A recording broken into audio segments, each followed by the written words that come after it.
to another fantastic show. We would like to greet you with warm eyes and welcome arms, or no, warm arms, or warm embrace and welcome eyes. Okay, yeah. Anyways, what you guys are about to watch is the last Drummond Mud Bog of 2025. Yeah, the Labor Day one. So Yep. it didn't happen this weekend, but last weekend. Now, Sterling and I didn't actually make it to this race. We got to give a huge shout out to my mother and my little brother. Yeah, Well, and that's Dassa pretty cool. if they helped. And Dassa for filming all this. We've been flatbedding life. Yeah, don't look too close, but it's beautiful. But what you're about to watch, I guess, is a pretty good race. I haven't watched all the clips through. I guess it was a very watery pit. Yeah, water pit. And I guess there was drive lines flying out like they were going out of style. So if you didn't go, you should have brought your boat, is what I heard. Yeah, it sounds like a boat would have done pretty well. So, and before we get started, it's going to be a little mixed match there. I guess they would race a class, they would race another class, so they'd do 4 and 6, and then they'd do stock V8, and then they'd run 4 and 6 backwards, and then they'd run stock V8 backwards. And that's how they did it. They did pairs of 2 all the way up, so that's probably how you're going to see it. I'm going to try and label it the best I can. Sorry if I got a little mismatched. I wasn't actually there, doing this all off of clips and guessing who's where. Yep, who's where and what's where. Enjoy the race, everybody. Yeah, enjoy.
these Jeeps keep drinking too much of this chocolate milk mud.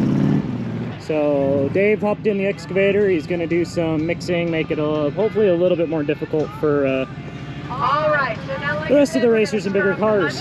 So, all right, we got a freshly mixed pit, and this is the beginning of super stock.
driveline in the middle of the mud pit.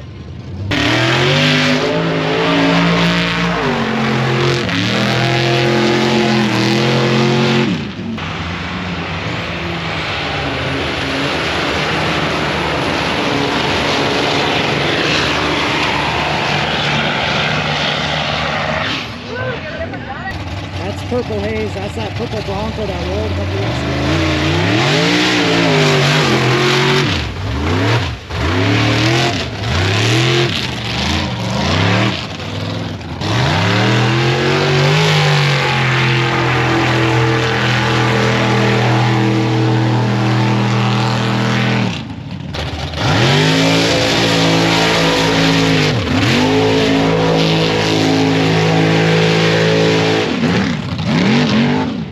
His right front tire was not spinning.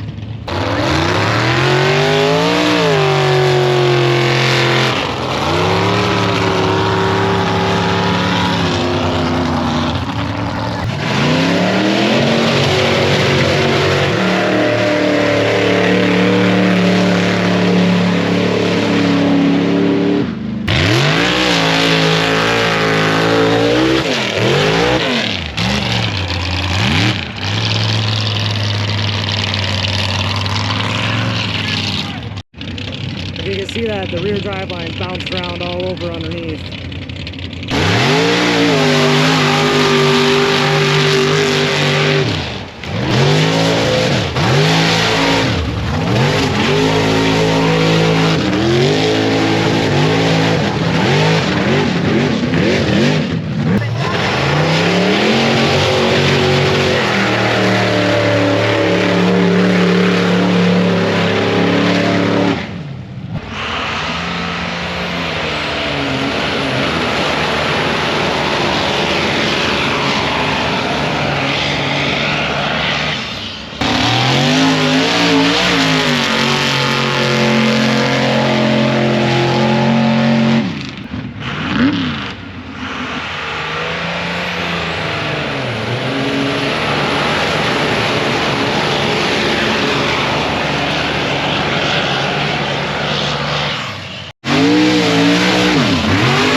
And he's like, hey, yeah, because you got no wheel spin. I'm like, fuck. So I had a panel in my shifter on the floor, and I had to rip it off. Grab the shifter. Which one is I can't get used to it. Oh, okay. Kurt has one. Trust me, you'll get used to it real quick, like, because I went from forward. That was a good race. That was a lot of people doing stuff. Yeah. And Hitting some Yeah. brakes. sounds like there was some breakage there. There was Matt blew a front axle shaft, I believe, in his 205. He grenaded both of them. And Jay in harm's way. Matt was in the green wild side truck, sorry. And then Jay in harm's way, he blew a rear drive line, still placed with front wheel drive. Yeah, that's how fast that is. And then Andrew in the orange rail, he blew a rear drive line. Another fast one. You know, that little can get you every time, you know. Especially when you're making them horsepowers, little torque tube just can't hold nothing. Yep. So, but it was overall a good race, good show, great people. We super appreciate everybody who raced. We super appreciate all you guys watching. Shannon and Larry did an awesome job putting it on. We appreciate you guys doing it. If you stay tuned for next week's race, we'll have the top end of the tough trucks. Yep. We'll be presenting, and that's always a good show. Oh yeah, tough trucks are amazing. Just fly like a. They're taking a ground missile and making it an airplane. Yeah, pretty much. So I've made a few of those in my life. stay tuned. That'll be next week. And get your stuff together for the next races. Yeah. Which I don't think there's too many more, but get your stuff ready for next year. And if you're around the area, you should come to Moye. We'll be there. Yeah. Come say hi. There'll be Moye October, first weekend in October. Get your projects crammed in the shop now, because it ain't going to be too long before snow's flying. You're going to be like, what am I to do? Yep, especially if your stuff's broke. It's harder to get in the shop when there's snow. Yep. Been there, done that. So, like always, thanks for watching. Like and subscribe. Let's visit EurekaOffroad.shop for any sort of Eureka Off-Road swag. Eureka Off-Road swag. There's nothing And- here, but that's in my heart. And of course, we're still working with Yankum. So go to yankum.com. Buy all that sweet recovery gear. Yep. Soft shackles, winch rings, kinetic ropes, winch lines, fair leads, shirts, hats, koozies, stickers, the whole kit and caboodle. And then at checkout, type in EOR in checkout, and you'll get 10% off the entire order. Yep. So go spend your money.